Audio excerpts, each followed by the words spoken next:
All right. So, Daddy, let Daddy decide. What? No. It's How which do is I? how do I? Yep. How do I? Oh, this worked out perfect. So, Songheart, as she was talking to us in the Patreon section about how she started her own business and what she's working on with crocheting. And so, we want to ask you, Songheart, how do I start my own business? And of course, tell us about your business as you do that. Well, first you have to decide what you want to do. I'm out. Charles And wants to you do can everything, change so your mind as many times as you want. And what a lot of people don't know is you can have more than one business at the same time. A lot of people don't realize that. That's something I just learned through the process of learning more about how to make my business more profitable. I have a crochet business. Currently, I make a bunch of stuff. This is a fidget I made. It's a Mobius strip. So it has one side. Let me see if I can, yeah. So you just pull on this bit continuously and it never stops. Just pulls and pulls and pulls. Never ever stops because there's no end. Anyway,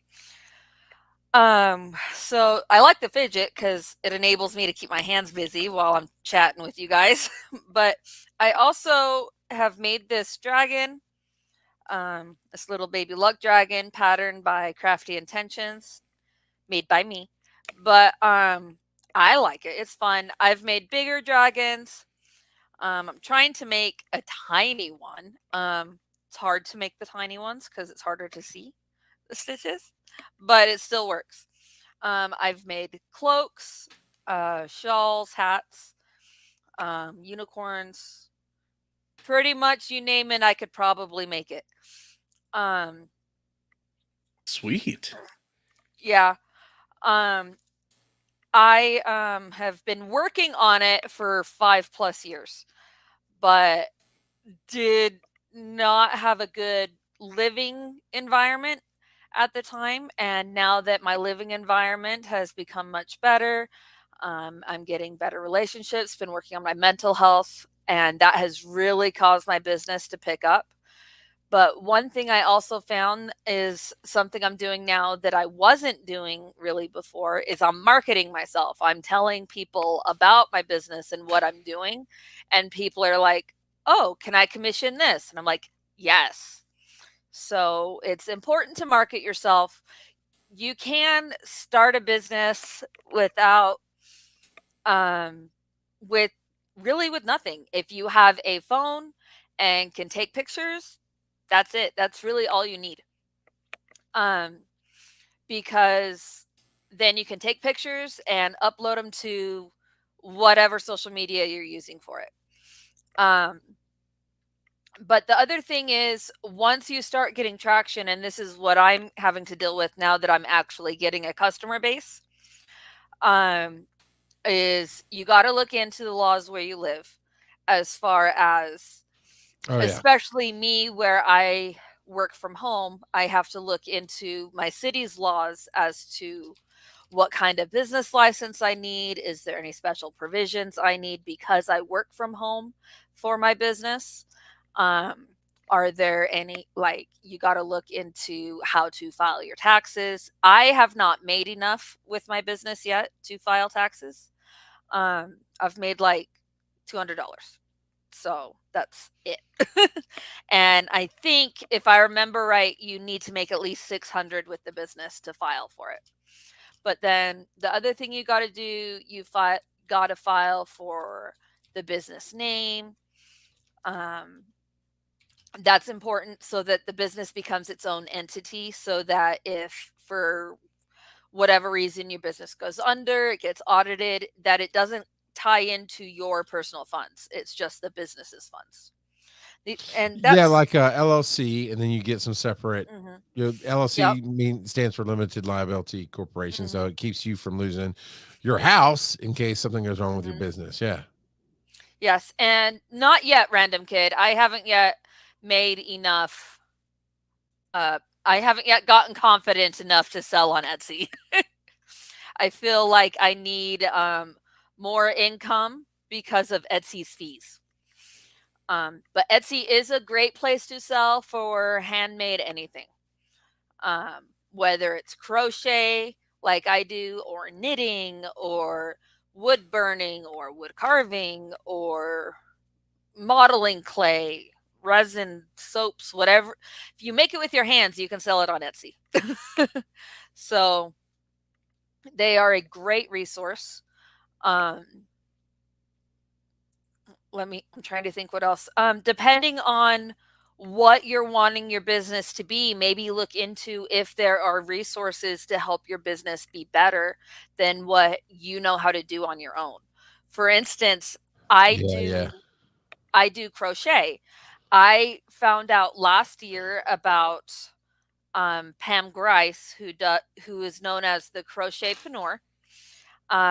She's like the head honcho in crochet, and she now helps other crocheters make profitable businesses with their crochet. Um, so that's something worth looking into when you're starting a business. Is there resources on making this work better than what I know how to do? So that's important, because something that I found, because like I said, I've been working on it for 5+ years and just really now getting traction, is you need to actually do it. It's work. Yes, I love to crochet. It's good for my mental health. It makes me happy. But in order to have started making any money, I needed to market myself. And Mhm. you need to sit down and make a schedule of times when you can sit and work on your business. And you need to decide, is it your work or is it your hobby? So, like, are you planning to make a living from your business, or is it a hobby and you're just kind of making side money? If you're planning on making a living from it, then you need to treat it as a job. When you are working on your business, in my case, when I am crocheting, I am at work. I can't just be interrupted for whatever, even though I do work at home and I do have 2 kids. They know when I'm crocheting, that's what I'm doing. Now, granted, I crochet in like half hour, 45-minute increments so that I can be interrupted as needed, but that's what works for me. Um, for whatever business you're working on, you need to find what works for you and how your schedule works for you. I know there's other crocheters who are also moms who find that they crochet most at night after the kids have gone to bed, or while the kids are in school. I have a troubled kid, so he's not currently in school. Um, we are working on that, but because of circumstances right now, he's not able to be in school. So I have one that goes to school and one that stays at home. So I've had to figure out my work crochet schedule around that. And one thing that working at home and having my own business has enabled me to do is be able to, if I need to interrupt it for whatever, I can. But I have found over the past few months that by treating it as a job, it has started gaining more traction.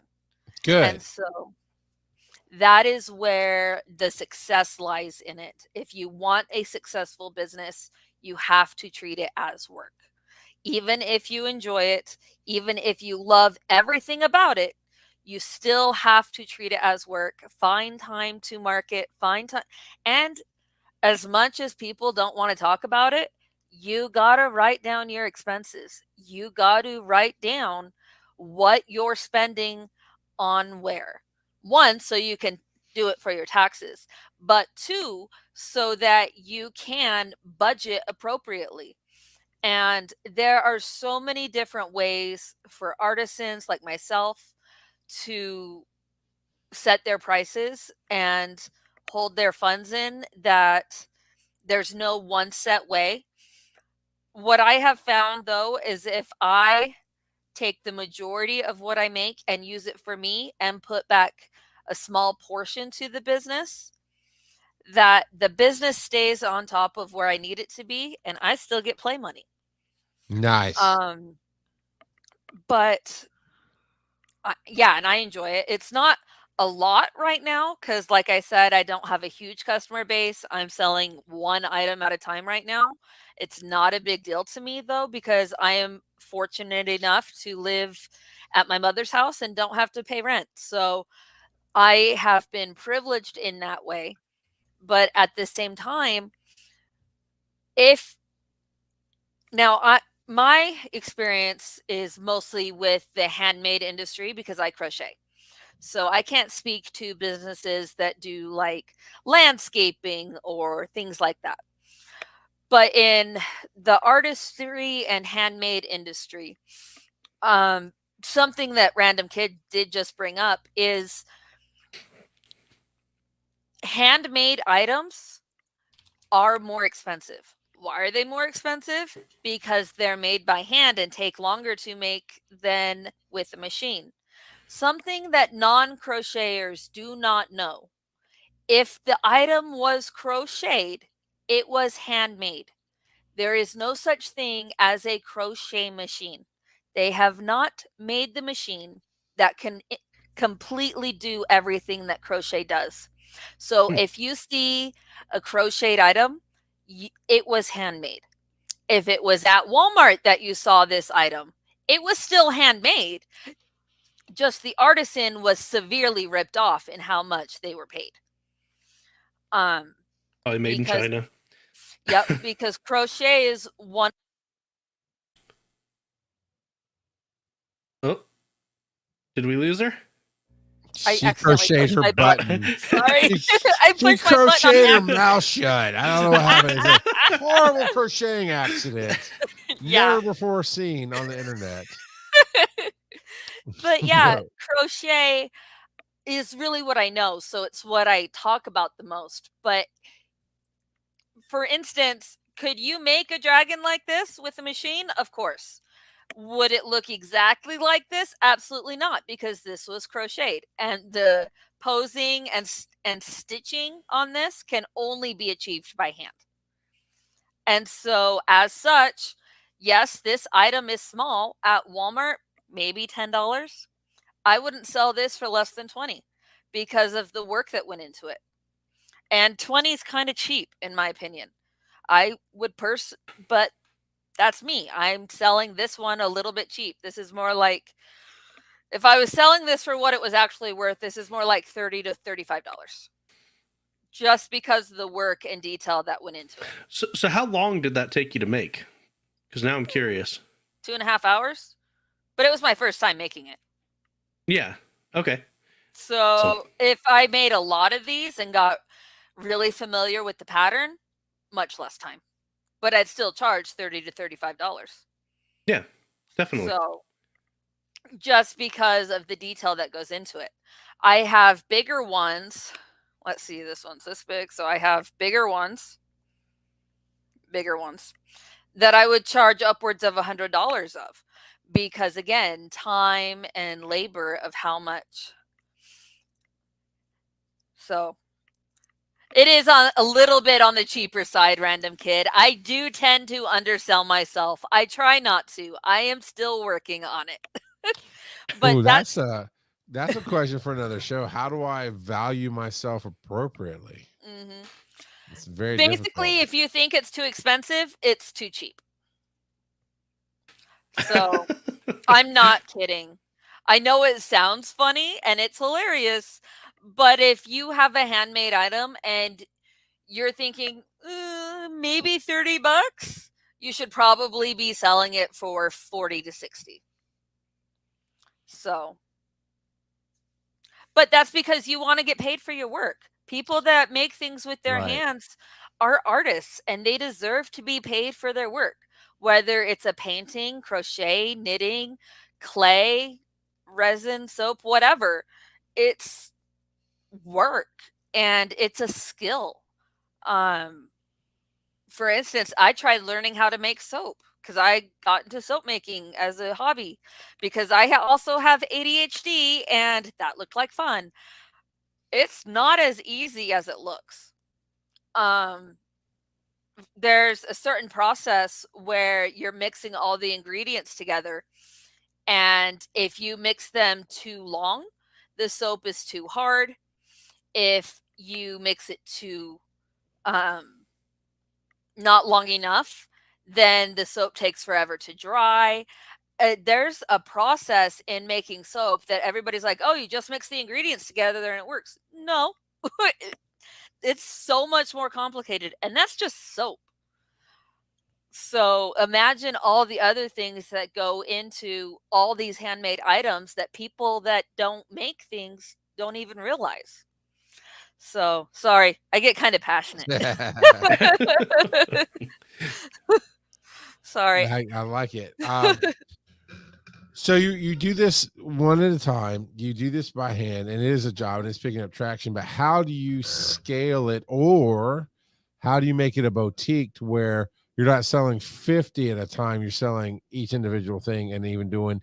I guess the goal would even be to be commissioned to do everything that you do. I do commissions partly because I feel like, me personally, I don't crochet fast enough to have a bunch of items to sell as a vendor at like cons or other events. I know there are a lot of crocheters that will go to cons or festivals in order to make their money, and they'll go to like 3 or 4 a year because they're fast crocheters. I'm not quite that fast. That's one of the reasons I have started picking up commissions, because I did want to be a vendor, but I'm not that fast.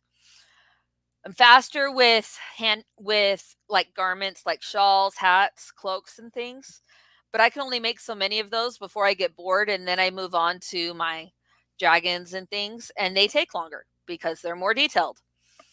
Um, so as far as marketing, and it really depends on your make style. So I know there are some people that depend solely on commissions, and they do really well. They've done well for years. That's what they do. And then there's other people that they don't do commissions. They make a whole bunch of a set amount of item, and that's what they sell until they need more. They work on their Christmas lineup in the spring and their spring lineup during Christmas. And Interesting. because if you work on Christmas during Christmas, you don't have anything to sell. Right. So so they'll work on different holidays at different times of the year, and then they have a revolving rotation of items, which is a great idea. I have tried to do that. My brain doesn't like that. My brain says, I want to make this thing. So that's what I do. That. And then there's that almost makes it artistry, because you're making it because you want to make it, then somebody falls in love with it, they can buy it. Yep. So you do commissions, I think is what you're saying. Yeah. Yep. So I do commissions. I do can you some. crochet that? Can you crochet our logo? Oh, I'm not that good. I could. I would have to put it into a graph and learn how to do graph crochet, which I looked into, want to do, feel very intimidated by. So while I could do it, it would take a while, but I could do that. So for the podcast listeners, I put up our logo in big form with Joe and I as our anime characters. So, well, and if any of our listeners wanted to reach out to you to commission something, how can they do that? I have a Facebook page. Let me make sure of what the name is. It's Caught in Strings and Things. I'm going to put it in the chat. Hang on. Oh, I can't put it in the chat. I will put it in the private chat. And we'll put it in can put it in the chat. So caught like catching a fish. So all right. we'll take care of that for sure. The name may change at some point. I haven't decided yet. Fair enough. Caught in strings and things. Yep. All right. It's like a double play on cotton being yarn, but also like being caught in strings because I crochet. I like it. I like it. It sounds like you nerd out somewhat. I do nerd out quite a bit.